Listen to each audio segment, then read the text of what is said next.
Hey guys, welcome back. Today's video is on Civil Air Patrol and special needs. So now this is a requested video and something that I've actually thought about for a while now because throughout my 3 years in CAP, I've had several people with several different types of special needs. So I've listed out some special needs that might meet these qualifications, as there's so many that will set someone apart.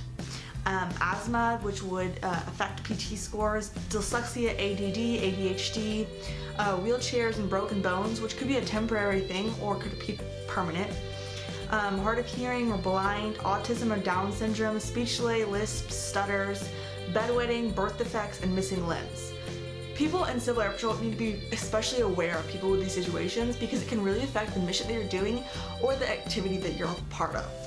So if you are the cadet who meets one of these things, you do meet one of these things that I just listed out, then what I suggest that you do is that you let your leadership know. Now, whether that be someone who invited you to CAP, your squadron commander, your cadet commander, just anyone you feel comfortable telling, because they need to know. If you have asthma, it's gonna go on your forms when you join CAP, but your squadron might not know about that. So they might be forcing you to do PT to an extent that you can't do.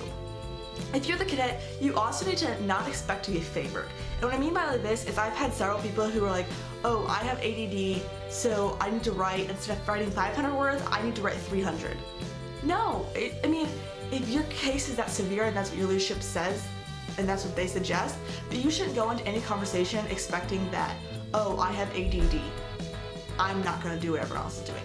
You should fight as hard and write as much as you can and go above and beyond because you have a disability. You need to be proving that you are you and you're not just some cadet. You don't want to be the one who gets away with everything because you have that. That's not only going to hurt you in your cadet career, hurt yourself because you're not doing what your full potential says you can, but there's no reason you can't. And I mean, I've dealt with several people, I have people in my family who have these kind of problems, and if you don't agree with this, don't follow it. But this is my suggestion. Do as much and as hard as you can. Don't expect to be babied or favored because you have this. Expect to do everything else that someone else can, and if you can't, let your leadership know. But don't go into CAP thinking, oh, I'm gonna do less than everyone else, because you're not. If you're a staff member who is working with these cadets, it's a little bit like what I just said. You want to make sure that your leadership knows if you are the only one. If they came and talked to you, then great, you're on the first step. But if you're the only one who knows and you're an element leader, you need to make sure that other people know, because it's only for the cadet's safety, benefits, reasons that you can't be fully aware.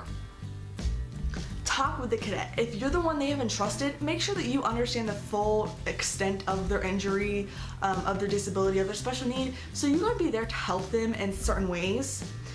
Be understanding, support their situation, because that's what they're going to need. They know that they're different, or they know that they're going to need help in some way. So be there to support them and be understanding in their situation. Don't baby or coddle them, because especially someone who has had one of these issues for a long time and they're in CAP, they really are wanting to do something and do a good job at it. So don't be babying them and giving them opportunities to do less. Expect the exact same things out of them, it just might have to be gone about in different ways. Share the knowledge.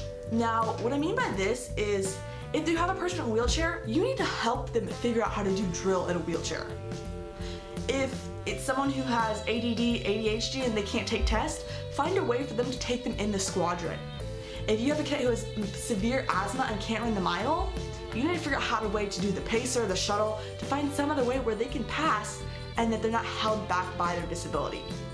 Guys, I hope you understand what I'm saying here, and that cadets need to be pulling their own weight and not be treated differently, yet there still is the being treated differently. It just needs to be, they need to be treated circumstance by circumstance in a way that is fair to everyone and is not giving them benefits and not, I hope this is making some sort of sense.